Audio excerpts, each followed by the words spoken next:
4 రోజులుగా కర్ణాటక తమిళనాడులో వరుసగా రైడ్స్ చేస్తే దిమ్మ తిరిగే విషయాలు బయటపడ్డాయి.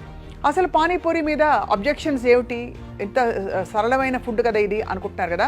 కర్ణాటక తమిళనాడులో తేలింది ఏమిటంటే నిషేధం విధించే అవకాశాలు ఎంతవరకు ఉన్నాయన్న విషయాలు కూడా మనం పరిశీలిద్దాం. ఉత్తరాది నుంచి మనకి దిగుమతి అయిన ఫుడ్స్లో పానీపూరి ఒకటి. గోల్గప్ప, గప్చుప్ ఇలా రకరకాలుగా పిలుచుకుంటూ ఉంటాం. వేయించిన పూరి దొన్నెలో మసాలా వాటర్ నింపేసి ఇస్తూ ఉంటారు. గమ్మత్తైన టేస్ట్ ఉండడంతో యువతంతా కూడా చాలా ఇష్టపడతారు. ఈ గమ్మత్తు పెంచడం కోసం ఇందులో కొన్ని కెమికల్స్ కలుపుతున్నారట ఈ మధ్య. ఇప్పుడు ఆ కెమికల్స్ కొంప ముంచుతున్నాయి. ఇందులో కొన్ని క్యాన్సర్ కలగజేసే కెమికల్స్ కూడా ఉన్నాయని చెప్పి లెక్క తేలింది. ఆ మధ్య కాలంలో మనం కొన్ని మసాలాల గురించి మాట్లాడుకున్నాం, అదే మాదిరిగా అనమాట.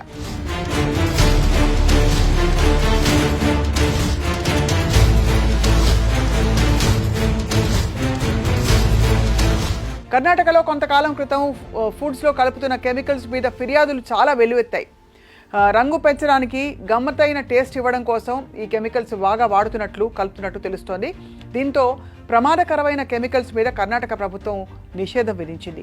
అయినప్పటికీ పట్టించుకోకుండా రోడ్డు పక్కన ఉండే పానీపూరి బండ్ల దగ్గర ఈ కెమికల్స్ విరివిగా వాడేస్తూ పానీపూరి అమ్మేస్తున్నారు. దీంతో ఫుడ్ సేఫ్టీ అధికారులని రంగంలోకి దించారు.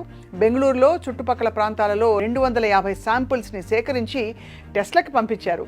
ఈ టెస్టుల్లో కళ్ళు చెదిరే విషయాలు బయటపడ్డాయి. గతంలో నిషేధించిన కెమికల్స్ మాత్రమే కాకుండా ఇప్పుడు కొత్త రకం కెమికల్స్ కూడా విచ్చలవిడిగా వాడేస్తున్నారు అని లెక్క తేలింది.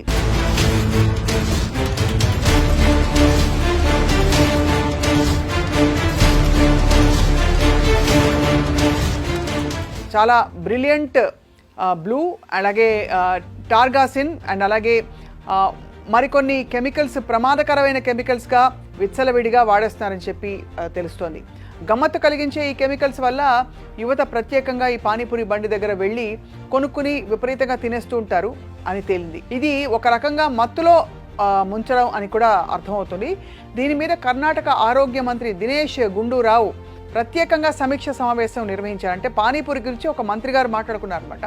పట్టణ ప్రాంతం ఎక్కువగా ఉండే 10 జిల్లాల్లో విస్తారంగా తనిఖీలు నిర్వహించాలని చెప్పి బెంగళూరు, మైసూరు, మంగళూరు, గుల్బర్గా వంటి సిటీస్లో ప్రత్యేక దృష్టి పెట్టాలని చెప్పి ఆదేశాలు జారీ చేశారు. పానీపూరితో పాటు గోబీ మంచూరియా, నూడిల్స్, ఇక కబాబ్స్ వంటి వాటిలో కూడా ఈ రసాయనాలు విపరీతంగా కలుపుతున్నట్టు గుర్తించారు.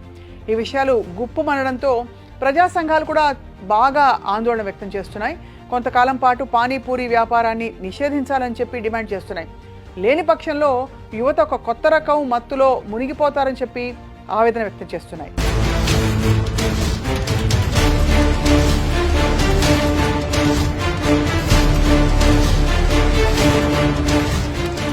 మరోవైపు కర్ణాటకలో జరుగుతున్న కలకలాన్ని గమనించిన తమిళనాడు ప్రభుత్వం బాగా అప్రమత్తమైంది. చెన్నై నగర పరిధిలో సోదాలు చేపట్టాలని చెప్పి ఆదేశించారు. సతీష్ కుమార్ అనే ప్రత్యేక అధికారి నాయకత్వంలో స్పెషల్ టీం కూడా ఏర్పాటు చేసి చెన్నై అంతటా కూడా సోదాలు చేశారు. సుమారు 500 దాకా శాంపిల్స్ని సేకరించి పరీక్షలు నిర్వహిస్తే ఎక్కువ శాతం పానీపూరి బండ్ల దగ్గర ప్రమాదకరమైన పరిస్థితి ఉందని చెప్పి లెక్క తేలింది. ప్రమాదకరమైన రసాయనాలు విచ్చలవిడిగా వాడేస్తున్నారని చెప్పి గుర్తించారు. అంతేకాకుండా గతంలోనే చెన్నై మున్సిపాలిటీల్లో కొన్ని మార్గదర్శకాలు జారీ చేశారు. వాటిని ఏమాత్రం పాటించడం లేదు కూడా నిర్ధారణ జరిగిందనమాట.